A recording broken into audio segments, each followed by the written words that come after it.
Now colleagues, I welcome you again to our Management Science course. I expect Library and Information Science students here to attend this lecture. In the previous lectures, we have looked at various topics. We looked at the introductory topic, which was our topic number 1. We looked at topic number 2, which was planning. We looked at topic 3, organizing. And in our online lectures, we have also looked at topic number 4, which is staffing. We've looked at topic number 5, directing. And now we are looking at topic number 6, which is management control. Management control is one of the management functions. It is one of the primary management functions. Other primary management functions include planning. That was topic number 2. Then organizing, which was topic number 3. Then staffing, topic number 4. And directing, which was topic number 5. Now topic number 6 deals with management control. Management control is one of the management functions. Of course, other functions include planning, organizing, staffing, directing, and now management control. These are the primary functions of management. Now the aim of management control is to achieve defined goals within an established timetable. Management control guides an organization into viable activity patterns. Now, these activities are undertaken within a changing environment. So, management control is a process that ensures that organizational strategies and objectives are achieved as planned. Now, let us look at the steps of management control. The first step is to clarify the goal of control. And in doing so, we are making sure that the goal of control is to see that the activities that we are doing are consistent with the overall organizational goals. The activities that we are doing must be consistent with the overall organizational goals. So, that's why we need to clarify the goal of control. The second step is to establish performance standards. And when we talk about performance standards, there are various types of standards. Sometimes you may have standards that are called capital standards. With the capital standards, you ensure that the capital that you injected into the organization is bringing some returns. So, you standardize the returns that this capital has to bring in. So, you have to measure the returns in relation to the liabilities. Okay? The ratio of returns to liabilities. There must be an agreed ratio of returns to liabilities. These are what we call capital standards. There are also what we call cost standards.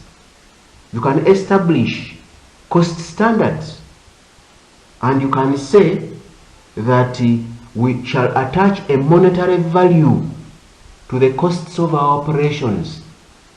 If these operations, cataloging operations, let's attach a monetary value to those operations. Think about the operations that you have within an information setting, within an information unit. You attach monetary values to those activities. There must be a standard monetary value that you attach to those activities. So those are the so-called cost standards. Attach monetary measurements to the costs of your operations. Other standards may be physical standards. Physical standards. How much time are you putting into your work? You can say that I'm going to put in so many labor hours into my work.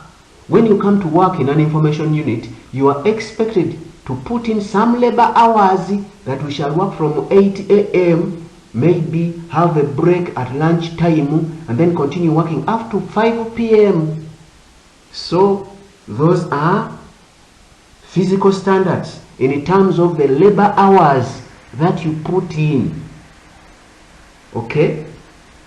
Other standards may be program standards. For example, you may have a program, you may design a program within your information unit to produce a service like a reference service.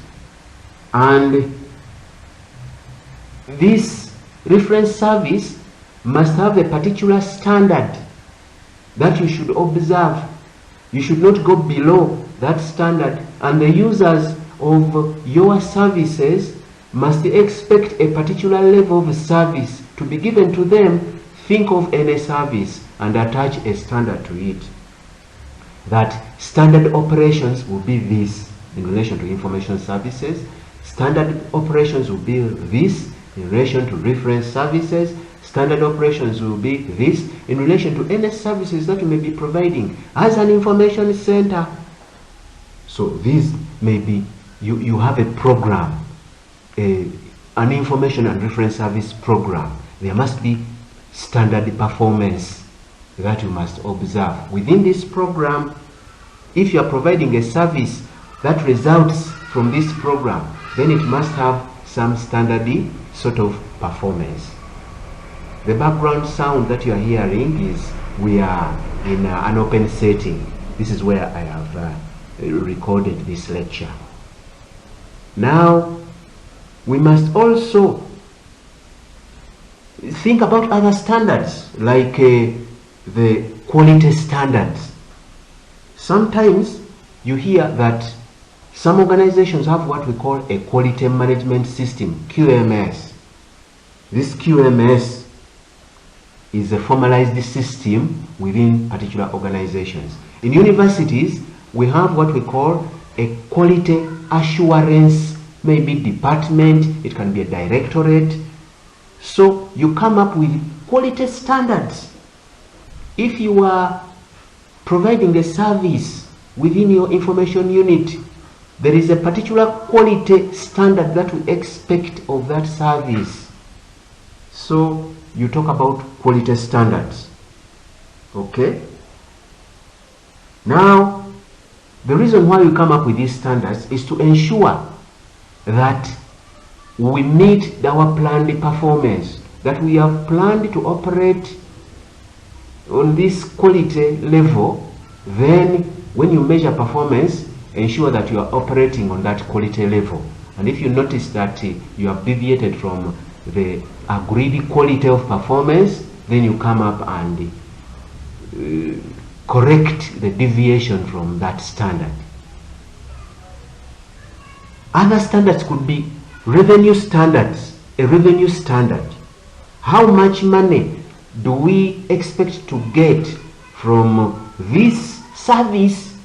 You may be providing a service. You may be working in a commercial information unit, which is aiming at making a profit.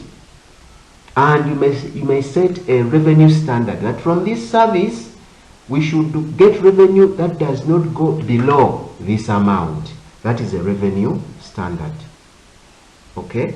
So in the steps of control, you clarify the goal of control. You also establish those performance standards which I've talked about, and other standards that you may desire. Now, after you have established your performance standards, come in and measure the actual performance. You come in to measure the actual performance. If you notice that actual performance is deviating from planned performance, please make corrective action.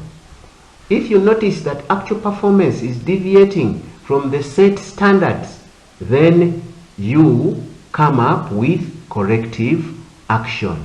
So you measure the actual performance. And after you have measured actual performance, ensure that you compare that actual performance against the planned performance. Compare actual performance to see whether it is meeting the planned performance, and if you notice that it is not meeting the planned performance, please come up with corrective action. Let us now look at requirements for adequate control. One of the requirements is that controls should relate to the plans. Therefore, whichever control measures that you institute, ensure that they are in line with the plans that you've made. The other requirement is that controls should relate to the position that you are holding in the organization. So make sure that you do not institute control measures that are beyond your span of control within that organization. The other one is that controls should relate to the levels of efficiency that you need to attain in your operations. Of course, you must come up with standards to indicate the level of efficiency that you desire. You must come up with standards to indicate how efficient you need to be, how effective do you want to be in performing your operations. The other one is that controls should reflect the nature of your plan and the structure of your plan.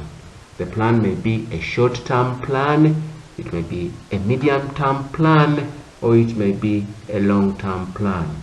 Ensure that the controls that you institute reflect the nature of that plan. They reflect the structure of that plan. Now, let us look at justification for control. Control is justified on the basis that sometimes authority may be decentralized. Sometimes your authority may be decentralized. Remember, in topic number 3, we studied about delegation of authority. When you delegate authority, you still need to find out whether people are doing what they're supposed to do. The people to whom you delegated authority must be seen to be doing the right thing that you directed them to do. So in spite of the fact that sometimes these employees may have the autonomy to do whatever they are doing or to do what they wish, after all, you delegated authority to them and they are in a kind of semi-autonomous unit. But as a manager, you need to find a way of appraising or evaluating the performance of what they are doing. You must evaluate their performance. You must ensure that they are doing the right thing within that semi-autonomous unit. So these are some of the control measures that we set when we delegate authority to various employees who are supposed to do certain things. So control may be justified on that basis, on the basis that authority is decentralized, and we need to find out whether those people we gave authority are doing what they are supposed to do. The other justification, we must establish whether the business is profitable. Sometimes we may be in a commercial entity and we might want to establish whether the business we are engaged in is profitable. Some businesses may owe their existence to the profit that they make, so they regularly need to audit their operations in relation to the costs of those operations to ensure that they are profitable, they are okay, and that they are not making a loss, they are doing the right thing which is profitable. So this is what we call profit and loss control. So justification for control, we have looked at those 2 points. Sometimes you need to control to see whether the people whom you delegated authority are doing what they're supposed to do, because that authority may have been decentralized, may have devolved to a lower level. Secondly, you want to establish whether the business that you are doing is profitable.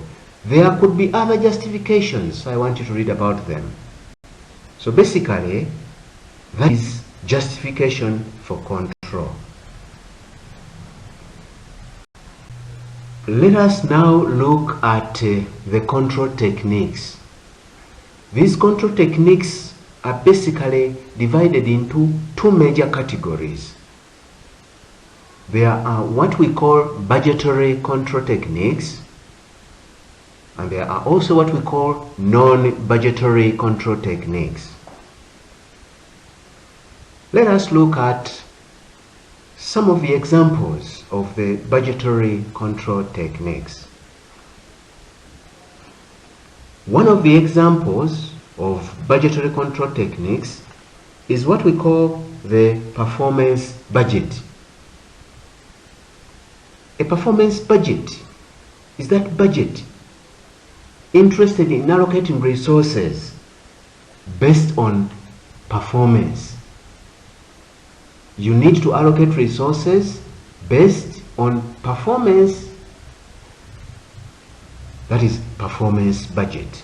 I want you to read more about performance budget and come to understand it better. There is also what we call a program budget. The program budget is interested in engaging in activities which have been budgeted. Don't engage in activities that have not been budgeted.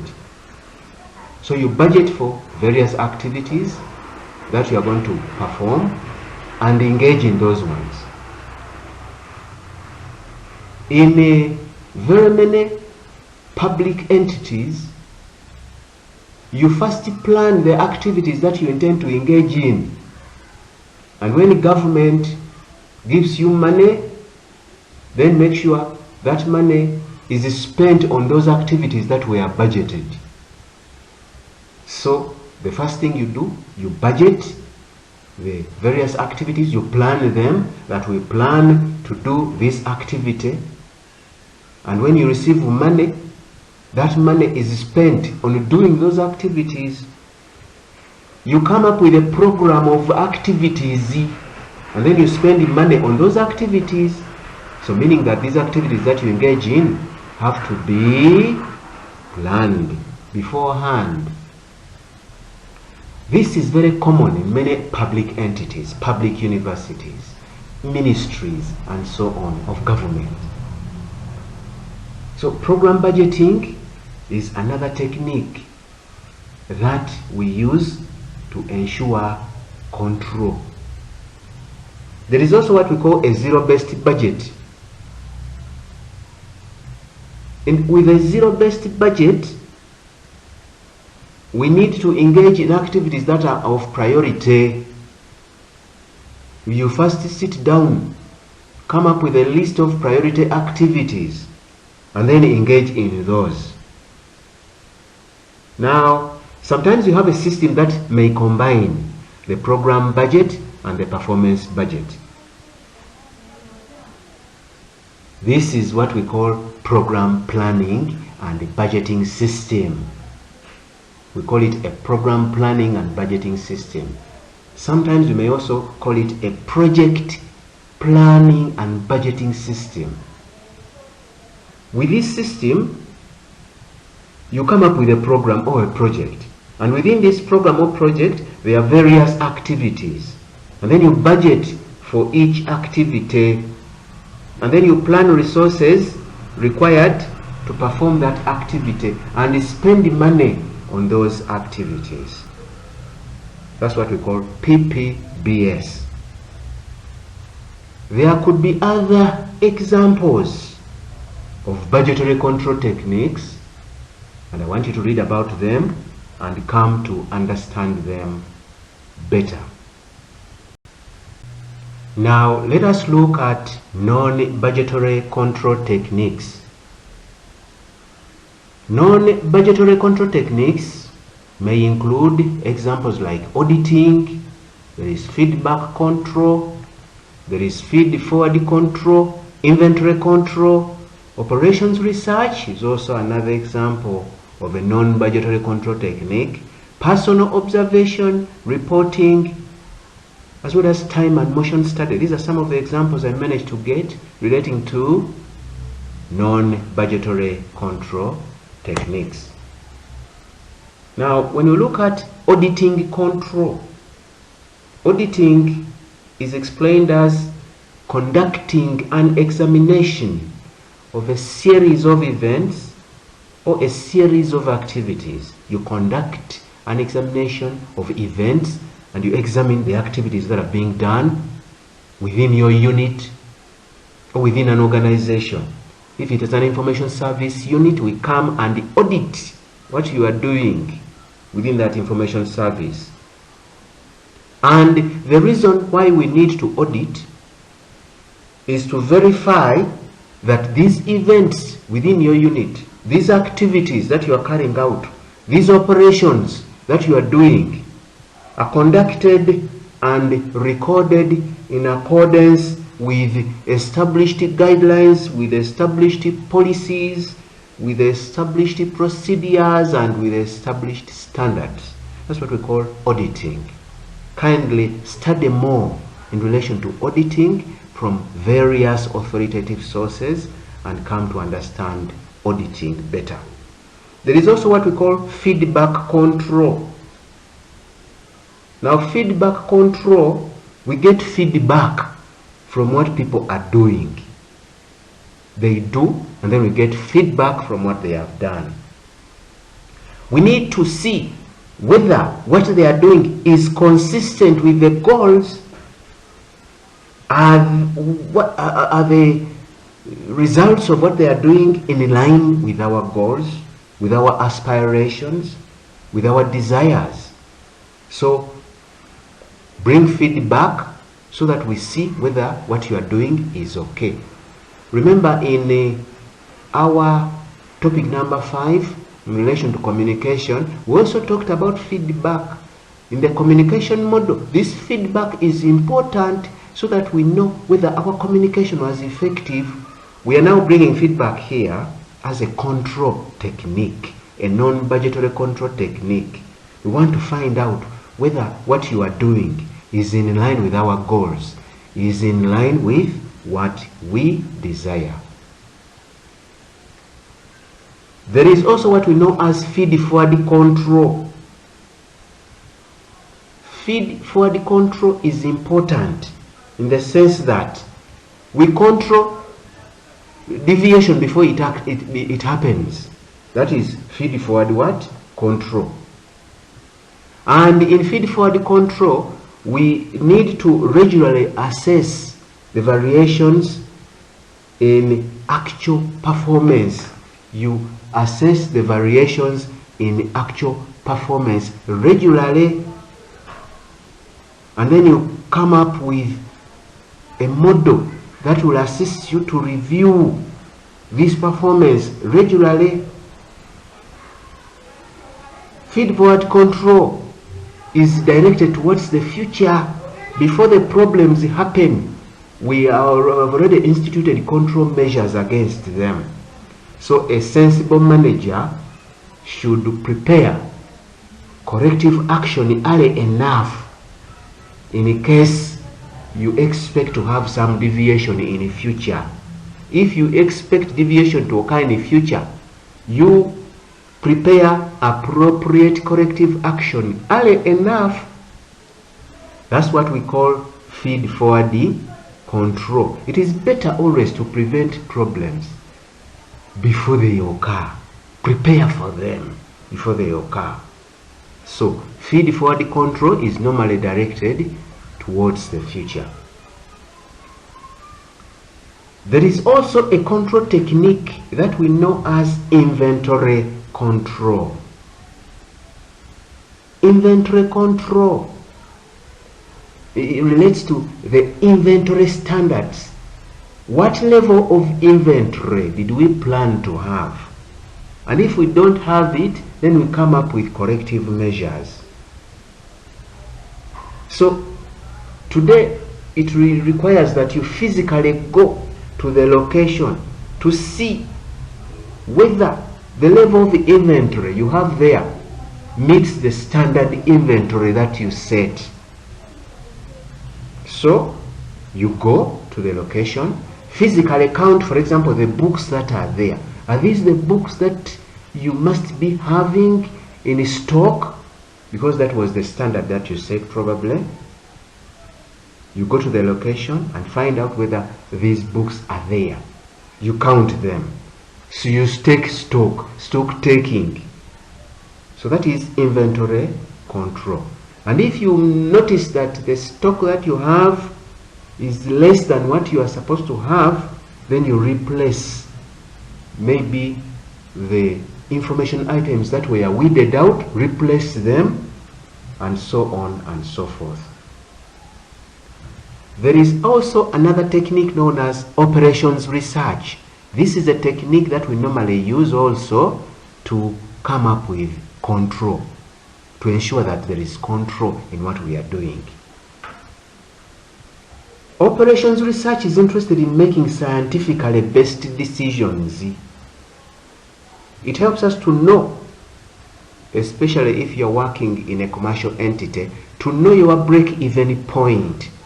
That it is at this point that I will begin making some profit in the books that I sell. You are in a commercial entity, a bookshop. So you can use operations research to help you to know at what point you are going to break even. The manager carries out what we call a break-even analysis, a break-even point analysis. Because now you look at fixed costs, they may increase beyond what you planned. So when you don't make those calculations, you may not actually know whether you are making a loss or you are going to make a profit. And remember, when fixed costs are increasing, even the break-even point also rises with increasing fixed costs. So corrective action may need to be taken when you notice that the fixed costs are increasing. If you notice that your fixed costs are increasing, you may also increase the sales so that you improve profits. You make sure that you get more customers to increase your sales so that you can break even, you can get some profit. That is what we call operations research. Operations research assists us to scientifically come up with the required decisions. These decisions that we make are scientifically based. We make some calculations and then we know, oh, we need to decide this way or that way. Another non-budgetary control technique is personal observation. Personal observation. You don't need to sit in your chair and rotate in your chair as an information manager all day long. Sometimes you need to walk around within your information unit and see what is happening, what is going on out there. Sometimes you may notice, there is need to make some corrective action here, something that you may not have noticed if you rotate in your chair all day long. Walk around your information unit, walk around your library to see whether there is something that needs to be put right. That's what we call personal observation. Reporting is also another non-budgetary control technique. In reporting, you generate different types of reports, performance reports, and so on and so forth. each major section within your unit. Let it produce a report. Reporting is important. Each functional activity, you demand a report and find out why a particular activity was not properly done. This will help you to institute the desired control measures. There are various reports. Many reports that are given are intended to make sure that we institute corrective action where things went wrong. Without a report, you may not have known what went wrong, and you may not know what to do about it. So reporting is also another important non-budgetary control technique. There is also another non-budgetary control technique known as time and motion study. Time and motion study helps us to determine the amount of time the work is scheduled to take and how that work is progressing. Are we time barred or not? That's what time and motion study is interested in. So we keep on monitoring and studying the work as it progresses through time, and we note where there is need to make corrective action. Kindly read more about time and motion study and come to understand that technique much more better.